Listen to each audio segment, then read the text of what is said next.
A long time ago, in the land of Canaan, there was a young boy named Joseph. He was not just any ordinary boy. Joseph was special, and his father, Jacob, loved him dearly. Jacob had 12 sons, but Joseph was his favorite.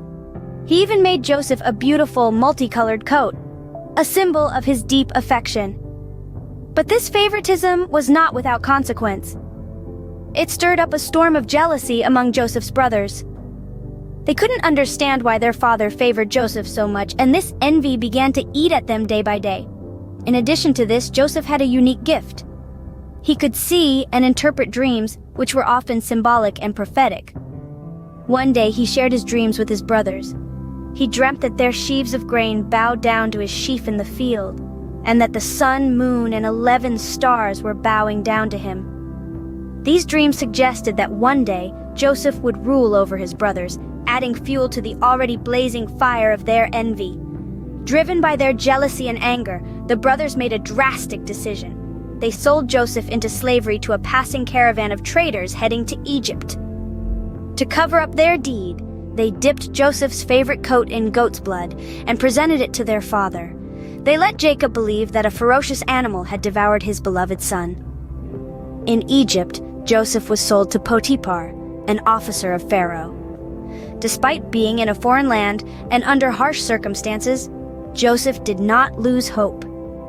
He held on to his faith and his unique ability to interpret dreams. This ability did not go unnoticed and soon caught the attention of Pharaoh himself.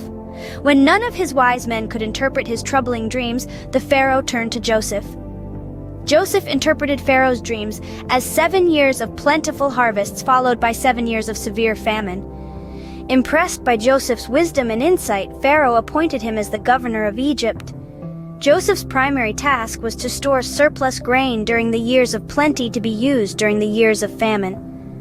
When the famine hit, it was not confined to Egypt. Even the land of Canaan, where Joseph's family lived, was severely affected. Hearing about the stored grain in Egypt, Joseph's brothers came to Egypt unknowing that they were going to meet their brother, whom they had sold into slavery years ago. Joseph recognized them, but they did not recognize him. After a series of events, Joseph revealed his identity. His brothers were terrified, but Joseph forgave them. He understood that everything that had happened was part of a larger plan. So, in the end, Joseph's dreams did come true. He did rule over his brothers, but more than that, he was able to save his family from a severe famine.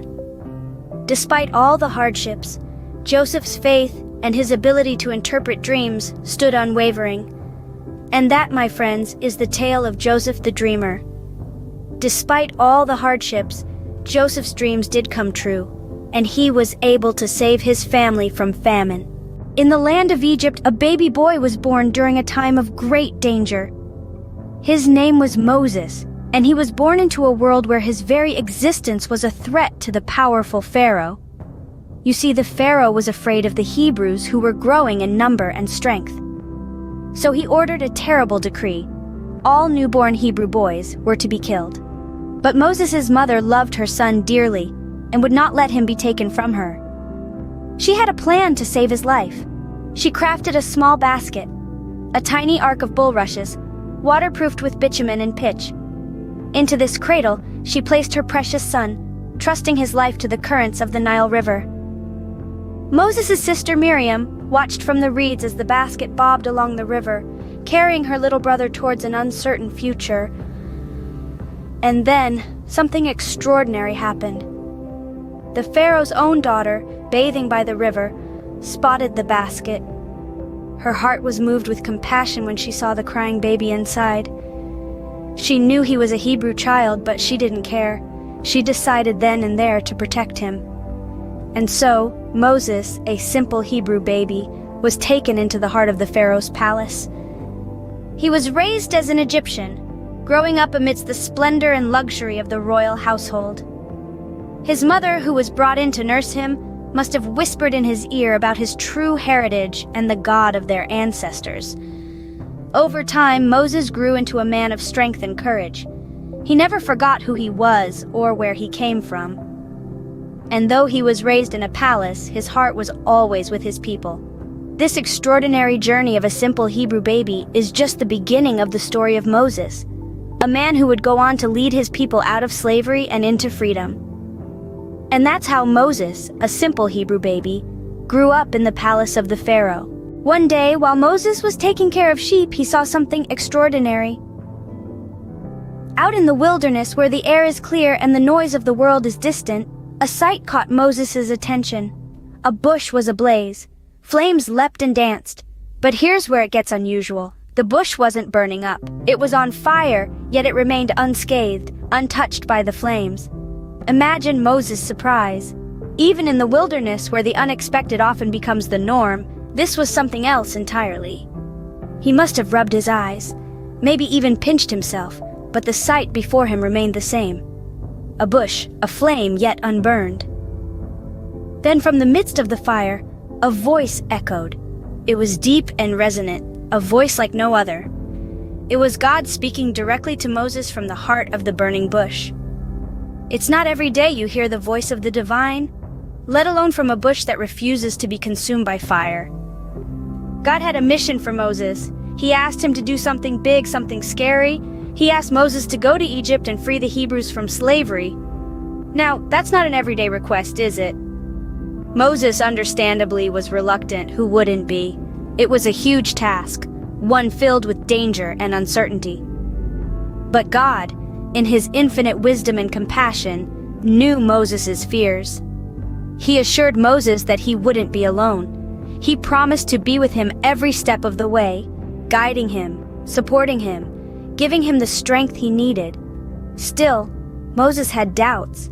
He wondered how he could convince the Hebrews that God had truly sent him. He worried about what to say, how to prove his divine mission. But God had an answer for that too. He told Moses his name, the holy name that is I am who I am. He told Moses to say to the Hebrews, I am has sent me to you. This wasn't just any name. It was a name that spoke of God's eternal nature, of his presence in every moment, of his power that transcends time and space. It was a name that carried weight, a name that would show the Hebrews that Moses truly spoke for the divine. And so, armed with this holy name and God's promise of support, Moses' reluctance began to fade. He was still nervous, of course, who wouldn't be? But he was also resolute. He was ready to face the trials ahead, ready to stand up to Pharaoh, ready to lead his people to freedom. With God's promise in his heart, Moses set off to free his people. His journey would be long and hard, but he wasn't alone. He had God on his side, and with that he could face anything. Moses, the shepherd-turned-liberator, was on his way to change history. And it all started with a burning bush. When Moses asked Pharaoh to free the Hebrews, Pharaoh refused. This refusal was met with a series of events so incredible, so devastating, that they've been etched into the annals of history and are known today as the 10 plagues of Egypt. The first plague was the turning of the Nile into blood. Imagine the life-giving river, the heart of Egypt, suddenly running red. Fish died, the water stank, and the Egyptians couldn't drink from it. But Pharaoh's heart remained as hard as stone. Next came the plague of frogs.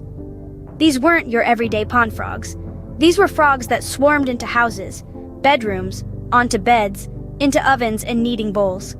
But even after this amphibious invasion, Pharaoh reneged on his promise to let the Hebrews go. The third plague saw the dust of the earth turn into gnats that swarmed all over Egypt, covering men and animals. But Pharaoh remained unmoved. Then came the plague of flies. Thick, buzzing swarms of flies filled the houses and the land.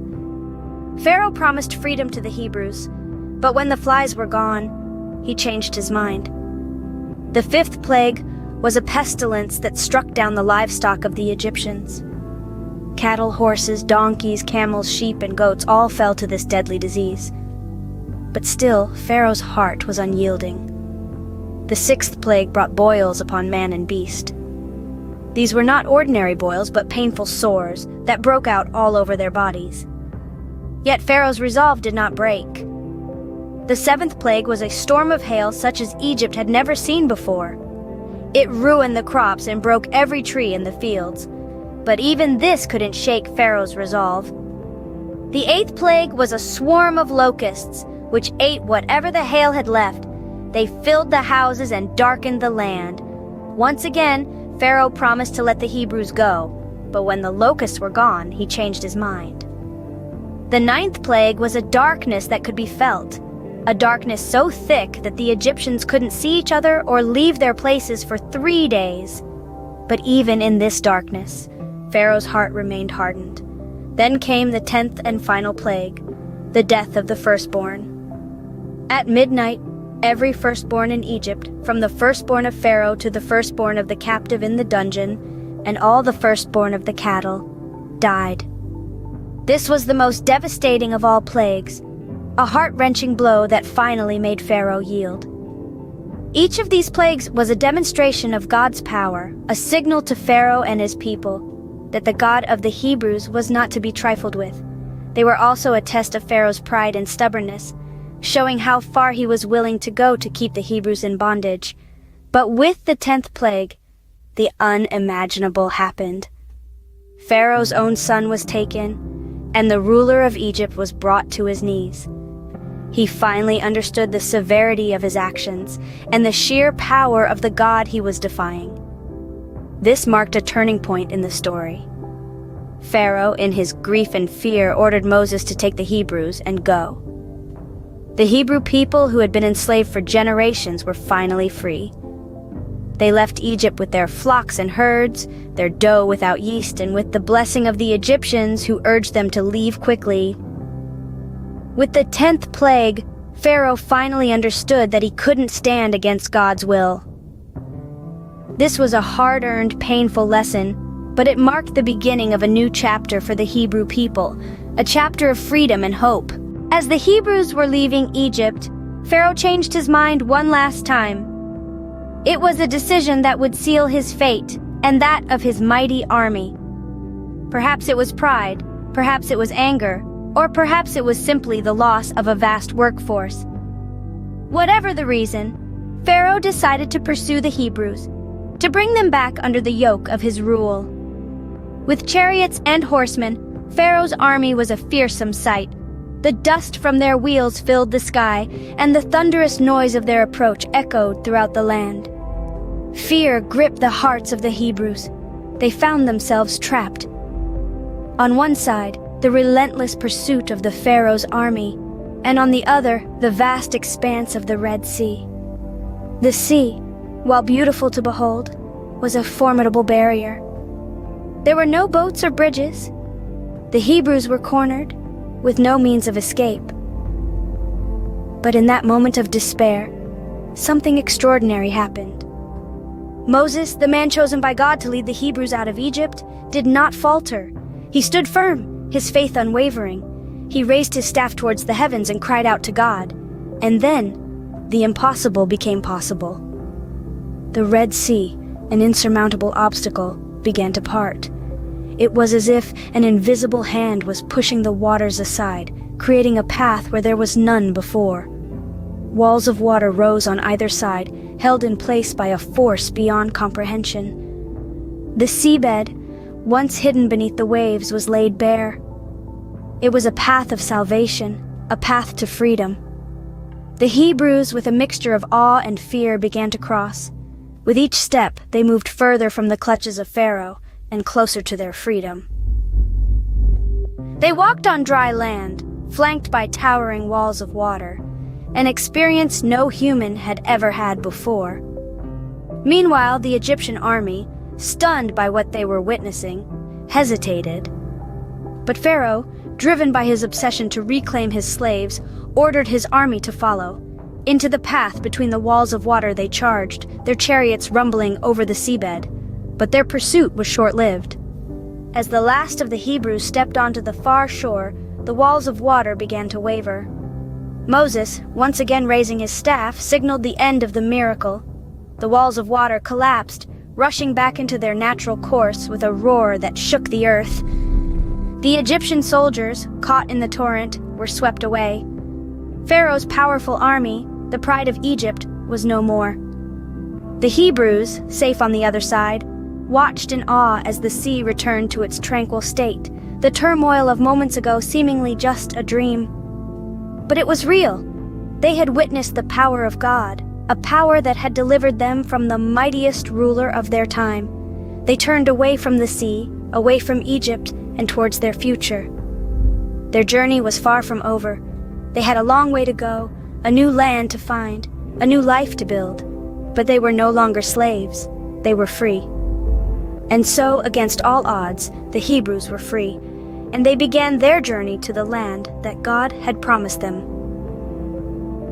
The crossing of the Red Sea was not just an escape from slavery, it was the first step towards their destiny. A destiny that would shape the course of human history.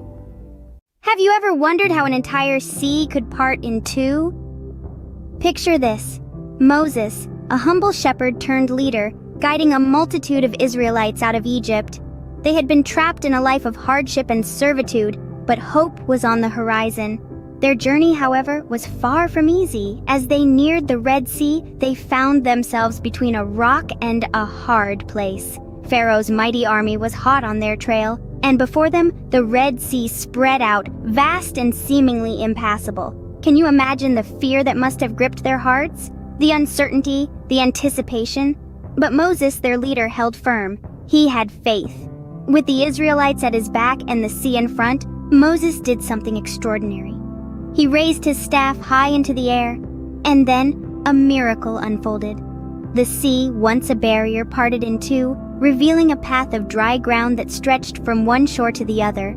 Imagine their astonishment as walls of water rose up on either side, held back as if by an unseen hand. The Israelites, once trapped, now had a clear path to freedom. They crossed the sea, every man, woman, and child on dry ground. But the story doesn't end there. The Egyptian army, in their arrogance, pursued them onto the seabed. But as the last of the Israelites reached the other side, the sea returned. The waters rushed back in, drowning the entire Egyptian army. This was no ordinary event. This was a demonstration of faith, of divine intervention. It was a moment that would be etched in the annals of history, a tale of a people's liberation from bondage. Imagine the awe and relief the Israelites must have felt. Their journey was far from over, but for now they were safe. They had crossed the sea, witnessed a miracle, and lived to tell the tale. And all this under the watchful eye and guiding hand of Moses, their shepherd, their leader, their liberator. What if your food fell straight from the sky? Imagine, if you will, a vast desert stretching as far as the eye can see. Now picture a large group of people, the Israelites, journeying across this barren landscape. Their stomachs are growling, their lips are parched, their spirits are low. They are hungry, tired, and starting to grumble. In the midst of their despair, they begin to voice their complaints. They long for the meals they used to have in Egypt, despite the harsh conditions they lived under.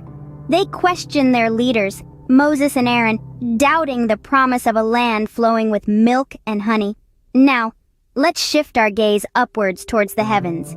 Picture a response from the divine, a solution to the Israelites' plight. From the sky, food begins to descend. Not just any food, but manna and quail. Manna, a type of bread, and quail, a small plump bird. The sight of these falling from the sky must have been a spectacle to behold.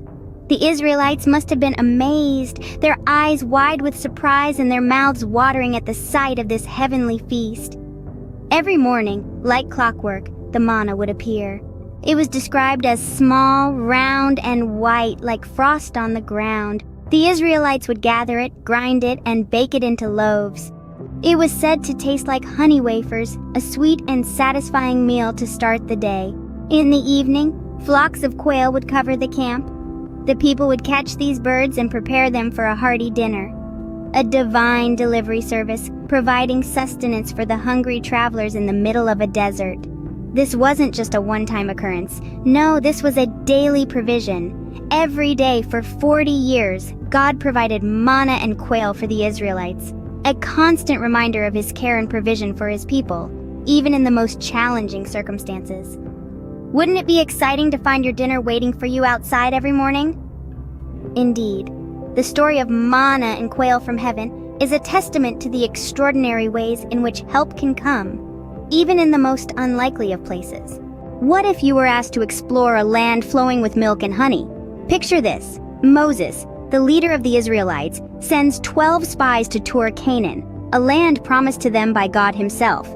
A place described as flowing with milk and honey, a metaphor for its abundance and fertility. These 12 spies, one from each of the 12 tribes of Israel, set off on their mission with hearts full of anticipation and a dash of trepidation. For 40 days, they traverse this new land, their eyes wide with wonder at the richness they find.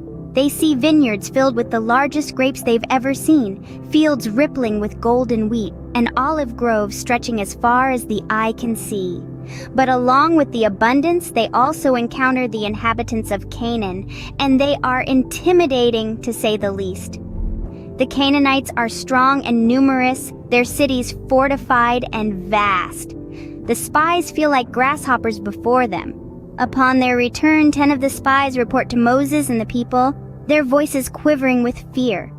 They tell tales of the land's abundance, but also of the formidable inhabitants, casting a shadow of fear and doubt among the Israelites. But 2 spies, Joshua and Caleb, see things differently. They acknowledge the challenges, but they remember God's promise. They encourage the people, saying, "Do not rebel against the Lord, and do not be afraid of the people of the land. Their protection is gone, but the Lord is with us. Do not be afraid of them."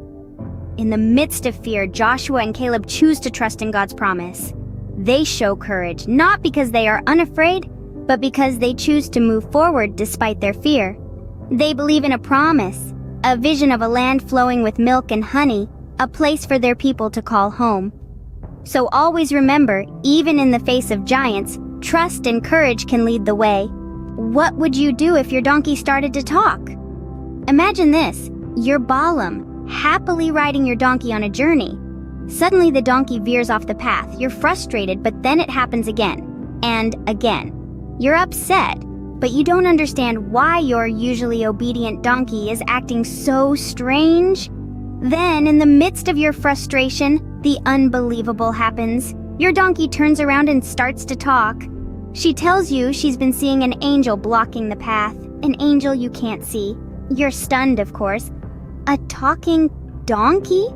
An invisible angel? It's all a bit too much to take in. But let's pause for a moment here. This isn't just a story about a chatty donkey. It's about how sometimes God uses the most unexpected ways to get our attention. You see, Balaam was so focused on his journey that he didn't realize God was trying to communicate with him. It took a talking donkey to make him stop and listen. And when he finally did, he understood the message. The angel was there to stop him from making a big mistake. Balaam was heading down a dangerous path, and God, in his mercy, sent an angel to block his way. And when Balaam couldn't see the angel, God used the donkey to get his message across. Isn't that something? A humble donkey, not only able to see angels, but also gifted with speech just to save Balaam's life. It's a reminder that sometimes we need to slow down, listen, and be open to messages that might come from the most unexpected places. So, next time you're on your journey, remember Balaam and his donkey. Remember that sometimes God speaks to us in ways we might not expect. And most importantly, remember to listen. Because who knows? The message you need to hear might just come from the most surprising source. Next time your pet looks at you funny, maybe they have something important to say. Can you think of 10 rules that everyone should follow? In the heart of the story of Moses, there's a special moment when God gives Moses 10 such rules, known as the 10 Commandments. These were delivered atop Mount Sinai, a place of great significance and awe. The first commandment is, "You shall have no other gods before me."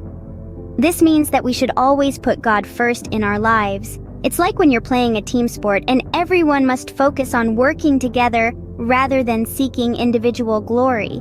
The second commandment is, "You shall not make for yourself an idol." In simpler terms, this tells us not to worship objects or things, but to appreciate the world for its spiritual and moral values. It's like valuing a friendship for the joy it brings rather than the presents your friend might give you. The third commandment is, "You shall not misuse the name of the Lord your God." This emphasizes the importance of respecting God's name and not using it lightly or disrespectfully. It's similar to how you wouldn't want someone to use your name in a mean or disrespectful way.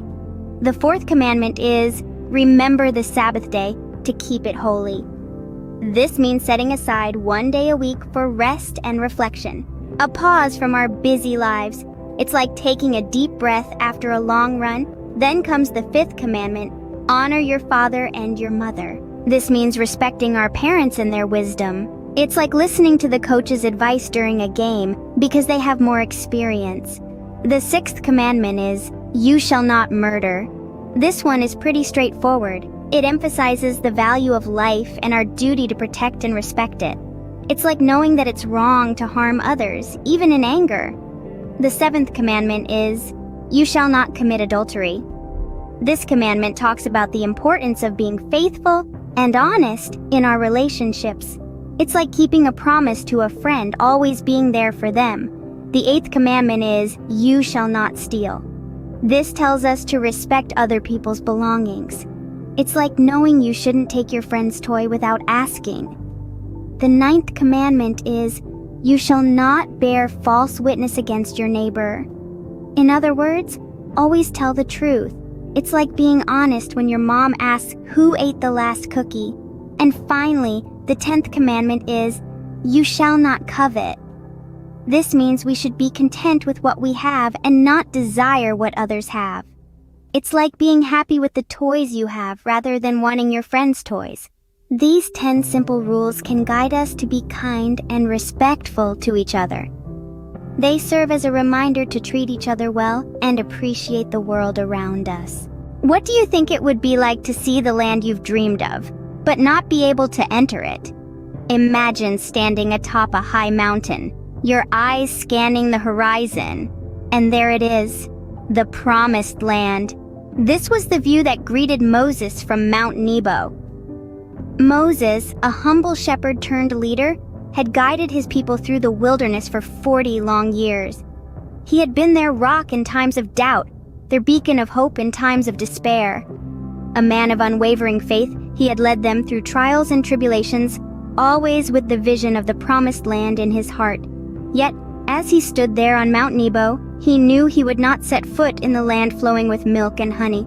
It was a bittersweet moment, filled with the joy of seeing the culmination of a lifelong journey and the sorrow of knowing he would not be part of the next chapter.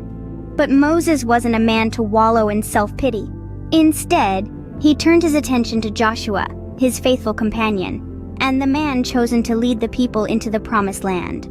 Moses was not just passing on the baton of leadership, but entrusting Joshua with the dreams and hopes of an entire nation.